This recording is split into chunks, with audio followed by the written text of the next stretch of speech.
What's up guys, it's me Deshaun, and today we'll be ranking every single dragon level threat in One Punch Man. If you enjoyed the video, don't forget to like and subscribe. To start this list off, I decided to use Withered or Scrawny Beansprout. Now what makes this dragon level threat special is the fact that he was originally classified as a wolf, but due to his ice manipulation abilities, he would be a dragon, easily being able to create building-sized ice spikes and freeze his opponents without even trying. It makes me question how strong would his ice manipulation be if it were pushed to the very limit. Now with such a broken ice ability, surely he would be stronger on the list. Why would he be the lowest ranked monster? Now ice is amazing because it can practically negate any type of durability. You freeze someone, they're frozen solid, you break the ice. But the problem here with Scrawny Beansprout is the fact that once you are frozen, it seems as if he doesn't have any way to destroy the icicle that you've become. You know, since he's a Beansprout. Broken ability, but he cannot take full advantage of it. And if you were to match that up with anyone else on the list,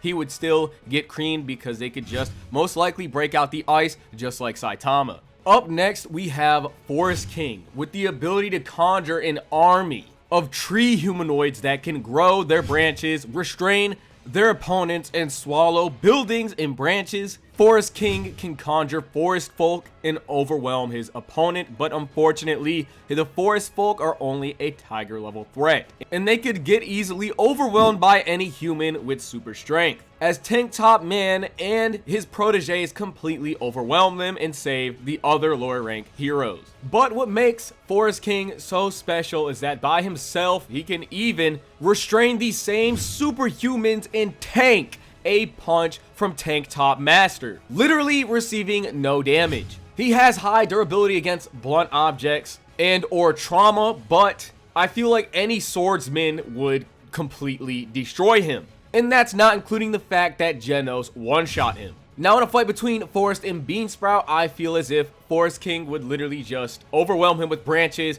and Forest Folk and the Beansprout would not be able to produce enough ice to fight all of them. The next dragon level threat we have is Gums, a giant human-skinned monster mouth that has an appetite for anything. He has extremely high durability, and in terms of attacking ability, I don't really know how to gauge eating, but Gums is so strong he was able to restrain Tank Top Master just like Forest King, and he was also able to eat and almost kill another S-class hero known as Pig God. Over time, he would have defeated both if neither of them would have got rescued. And I would say that would be an impressive feat in itself. When it comes to Gums, he could easily just swallow an opponent that is stronger than him, as seen with him and Fur Ugly. But it seems as though if you are strong enough, you could kill Gums from the inside. And because Gums is just a regular superhuman, I feel as if unconventional weaponry would easily be able to defeat him. So that would be why he's so low on the list. If we're looking at why he would be above Forest King, I just think that Gums could easily eat all the forest folk and also eat Forest King, but it could be debatable since Forest King tanked an attack from Tank Top Master. Would he be able to tank the bite force of Gums? Up next, we have Carnage Kabuto. Now, like many others on this list, because they are up against Saitama, we never really get to see the full potential of these characters, because Saitama is simply in a different league than these monsters. But with Carnage Kabuto, we have audiobooks written by one that give us an idea on why he would be stronger than Gums. Now, Kabuto, when he is not powered up, is so strong, even though he fought a Genos from the beginning of the series, basically a weaker Genos. When Genos shot his laser, he was able to just fight it back and repel it by blowing. In fact, he literally just bullied Genos. And then this same character has a powered up form. Kabuto is so strong in the audiobook, he was able to defeat two S-class heroes, those of which being Genos and Metal Bat, and I think that should say enough in itself. I feel like he would absolutely defeat Gums in a fight, and that's why I put Kabuto above him. Up next, above Kabuto, we have Bakuzan. Now, between Bakuzan and Kabuto, Bakuzan is definitely more skilled. He was known as the two-time champ, and probably the greatest contender in super fight history, as others would say. And he's able to kill his opponents without even trying. Now keep in mind, this is just in his human form. I believe these feats would make him at least a high-ranking A-rank hero. probably in the top 10s of the A's. And when he's a monster, it is said that he is stronger than an S-class hero, making him even stronger than Sui Ryu. And honestly, that should say enough in itself. If push came to shove, due to sheer power and skill, Bakuzan is easily defeating Kabuto. Me personally, I think Sui Ryu is beating Kabuto as well. Up next, I decided to put Kenzan Rat. Now, unfortunately, we don't see Rat for that long, so there's not much to say, but due to the sheer size and destructive force that the Kenzan Rat can produce, I don't think anyone below him on this list could defeat him. I think it would at least take an attack similar to Goketsu's punch in the martial arts stadium to kill the rat, and none of the characters underneath him could generate an attack on that level. Up next, we have the two ninjas that faced Flashy Flash at the same time, Hellfire Flame and Galewind. Now, when we're talking about the martial artists in One Punch Man, and we're talking about whether or not they could defeat the ninjas, that is an interesting topic of conversation. And when it comes to both Hellfire and Gale, I do believe, even in their regular human forms, they could possibly defeat Bakuzan. And then you give these same characters a power boost that they would receive from becoming monsters. I believe that both Hellfire and Gale could overwhelm the rat and defeat the monster form of Bakuzan with relative ease. With their skills and destructive power and the fact that there's two of them, I believe this would be the perfect spot for the two ninjas. Their speed would be unmatched compared to other monsters on this list, as they were able to keep up with Flashy Flash and surprise him. Granted, Flashy wasn't going his hardest, but still impressive regardless. Now up next we have Nyan. As a cadre, it is a no-brainer that he would be stronger than monsters that aren't cadre level. When Goketsu is having a dialogue with Bakuzan, Bakuzan gets carried away and begins to say that no one can rule over him or give him orders. And Goketsu gives him a painful reminder that there are stronger monsters than him. Several monsters, including himself. And likewise, Hellfire and Gale are not cadre level either, but they are probably the monsters closest to it. When looking at Nyan, he was able to fight an army of A-class heroes and toy with them, without even trying.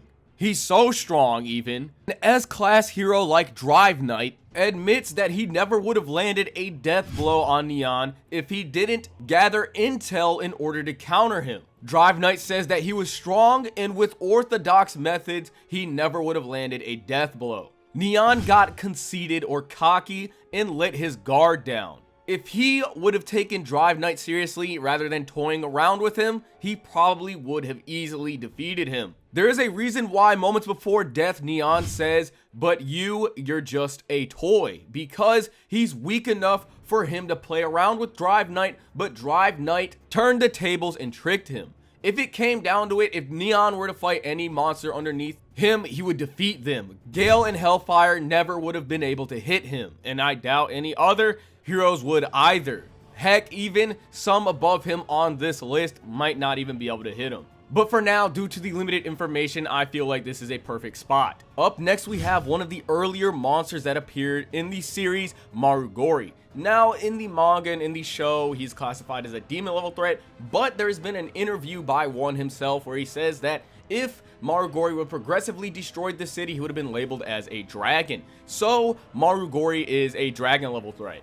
Now, due to the sheer size and power of Marugori, I don't think anybody is standing a chance, not even Nyan. He might be a cadre, but Marugori is so strong, one swing of his arm can destroy an entire town, and his body is so big, when he fell, he destroyed all of City B after Saitama punched him in the face.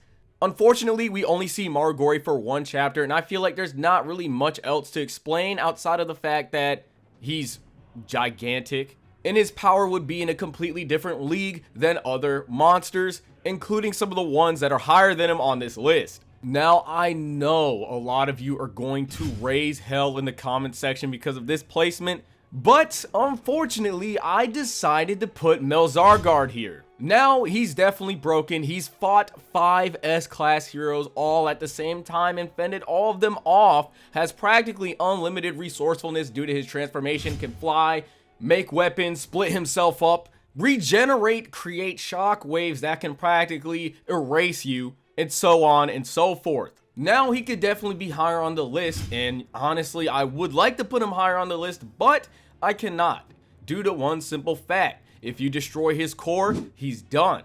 And there are a lot of characters that would easily just destroy him along with his core due to their destructive capabilities. In all actuality, he kinda sucks because he was getting beat by a metal bat before he even fought Garou, and even he was able to destroy one of his cores. To put this into perspective, the monster that's under Melzagard is Marugori. Marugori is so big, theoretically he could just generate enough destructive force to destroy Melzargard and his core along with it.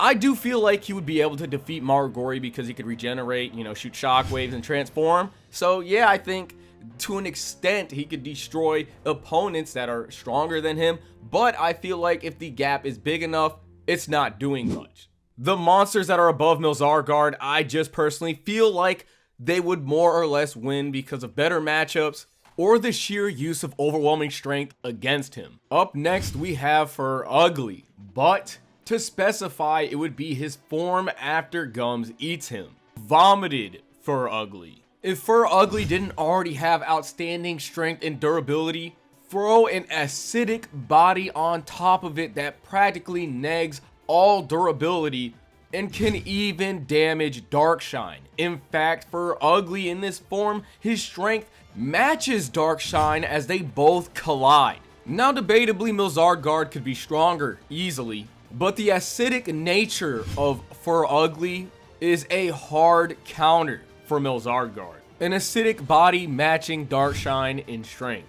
That's pretty insane. Now up next we have Pochi or Overgrown Rover, a giant monster dog that was able to take on both Silverfang and his brother, and Garou as well. I'd say one of the most impressive things about Pochi is the fact that he took a punch from Saitama and survived. Now this wasn't a serious punch, but regardless, if we look at the damage done to the Monster Association after Saitama hit him, it's safe to say that his defense is in a completely different league. And in terms of attack, he could single-handedly destroy the Monster Association by spamming his energy blast and lay waste to any foe that dares to oppose him with his insane mobility, jumping around the leftover rubble of the Monster Association. The amount of blasts he shot at Garou almost leveled the city and brought it underground, taking hits from both Saitama and Garou, and easily shooting through multiple floors and levels of the Monster Association.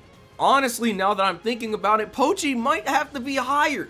It's mainly his punch from Saitama that really kinda has me on edge when it comes to this decision. Just spamming these ridiculous energy blasts and such insane durability, it's really hard. Because the other characters that are in front of him on the list are powerful and have tools that could probably work against him. Up next, despite not being a cadre, I decided to choose Phoenix Man. Now that might sound absolutely insane to some of you, but to that I'd say maybe you're sleeping on Phoenix Man. Because there's one thing I'd like to point out above all else. This guy was not trying at all against Child Emperor. More than anything, he was trying to get Child Emperor to become a monster, therefore he was not taking full advantage of his power. To put things into perspective, Neon is a cadre and was defeated by the flames that Drive Knight was generating from his golden form. Phoenix Man's flames are 10,000 degrees Celsius. That is hotter than the sun's surface. The sun's surface is 5,600 degrees Celsius. There's no way you're gonna sit here and tell me that Drive Knight is hotter than Phoenix Man. And Phoenix Man has some of the most disgusting durability I've seen from any of these monsters. Getting punched 50 meters near the bottom of the Monster Association. Practically getting punched through every floor and is unscathed. He can delve into your mind and deliver a psychological attack. He has different forms, a penguin form, a falcon form. each being well equipped for whatever situation may face him, giving him a good variety of resourcefulness in a fight. Then he can bring back the dead and use them to fight with him. And yes, I'm giving Phoenix Man the subterraneans that he used against Child Emperor. In his penguin form, he can casually summon an iceberg, and before his resurrection in his regular form, he destroyed 5 layers of Child Emperor's shields with 1 attack. I just think all of these feats are insane and he deserves a lot more credit, especially when he's holding back. Up next, we have the first villain to ever appear in the series. Now granted, there's not enough information when it comes to this character's placement, because the person that Vaccine Man fights is obviously the strongest character in the series, Saitama. So how do you gauge that? You don't really get to gauge that. But me personally, based on his abilities and destructive capability, I think this is a perfect place for him to be ranked. Casually making a giant energy ball swallow parts of the city, the power to transform, become giant, and even fly. He's kind of like Pochi, but smaller and harder to hit. In fact, it was said that his energy blasts were the same energy blasts as Homeless Emperor's, so it's like he's a lower tier of Homeless Emperor, but could more or less cause as much destruction as Pochi. Up next, we have Goketsu. Now, honestly, I think it's kind of obvious that outside of the cadres, he'd probably be one of the stronger members. In fact, his strength was comparative to Saitama and in a completely different league than a dragon level threat like Bakuzan. Goketsu is so strong that Sui Ryu couldn't even damage him while hitting him at his hardest. Even after seeing Saitama one-shot Bakuzan, Sui Ryu was scared that Saitama would still lose against Goketsu. Then you add in the fact that he's one of the strongest martial artists in the entire series, a champion of the super fight. In fact, the first super fight was the largest martial arts competition ever, and Goketsu won. Even in a human form, I wouldn't be surprised if Goketsu was of the rank of an S-class hero. You take an S-class hero and make them a monster. There is a reason why he is close to Saitama's tier. He might even be higher, but there are guys on this list even stronger than him and win based on matchups alone. Even though I say he might be on Saitama's tier, this does not mean he shares the same durability or overall attack potency. Up next, we have Senta-Senin, a much stronger version than Senta-Choro. The sheer size and speed of this monster would decimate everyone below him on this list. And then even if you were to damage it, he would simply regenerate. Both Garou and a pumped up metal bat to match him could not take him down. Attacks like the Centipede Great March would tear any opponent to shreds. The only way you'd be able to defeat this thing if you were to generate an attack big enough to absolutely decimate it in one shot, leaving nothing behind like Saitama's infamous one punch, or if you had the ability to sense ki, find its core and destroy that core, and you'd only be able to do that if and only if you could generate an attack strong enough to perform said feat, and that's if you could catch him. Good luck surviving against this colossal threat. There's a reason why a high-tiered character like Garou had to defeat him, and in doing so, he reached the very pinnacle of his martial arts. Up next, we have the strongest fighter of the Dark Matter Thieves, Groribas. Now, when it comes to the Dark Matter Thieves, they might be the first enemies that appear in the series, but the reality of the situation is the fact that these are some of the strongest characters in the series, despite being introduced so early. So with that being said, since Grobias is the strongest space pirate in terms of combat ability and skill, that's just disgusting. And though it makes him extremely strong is the fact that he has acid breath that negs durability. If you get hit by this, no questions asked, you're dead. If Senta-Choro tried to charge Grobias, he would get decimated and melted. If Melzagard was able to fight 5 S-class heroes with his strength and speed, and Groribas is the strongest out of all the pirates, even though there's little to no information based on him, I think this is a good spot. Negging durability, strongest out of all the pirates, disgusting durability. I don't know what else to say about this character. Up next, we have Homeless Emperor, a homeless man that got blessed by powers from God. Now, he might be just a homeless man, but the amount of energy balls he could produce without even trying is insane. Think of Pochi spamming or Vaccine Man spamming, but on a million to its fullest potential. I don't think anybody would have been able to defeat Homeless Emperor if God didn't step in and take away his powers and kill him himself. He is one of the strongest cadres, if not debatably the strongest, alongside someone else, because when him and that same person are put together, Psycho said they would be unbeatable. His only real weakness is the fact that he's an ordinary human, but his powers are strong enough that they could fend off most threats. Now, above Homeless Emperor, I decided to put a monster that we haven't seen much of at all. And this would be my personal favorite in terms of design. Honestly, you know what? Not even just design. He's my favorite. The Cruel Dragon. A being that has been alive for over 800 years and almost destroyed humanity. It is the incarnation of destruction. It can fly, and similar to Pochi, Homeless Emperor, and Vaccine Man, it can spam. Spamming is a very broken tactic in this series. When you take into consideration that most humanoid creatures would not be able to survive the destructive capabilities from those monsters. You could shoot fire enough to just scorch the earth, and you look this menacing. Okay, you know, it's not fair to base, him on design, but personally, I just feel like a being that can eliminate the human race all by itself would be strong enough to be in this spot on the list. And above Cruel Dragon, we have Black S, but to be more specific, Platinum S. And that would be because Platinum S was able to clash with Garou and Flashy Flash. These characters were so strong, the S-class heroes could not keep up with their movements because at the speeds they were traveling, they were creating geometric lights in the sky that made them virtually untraceable. If you can fight against Garou and fight at these insane speeds, I feel like that says enough about your strength as a character. Literally walking past someone and decimating them. We don't get a concrete idea on how strong he is, but at this point in the series, I feel like this would be a decent spot for him.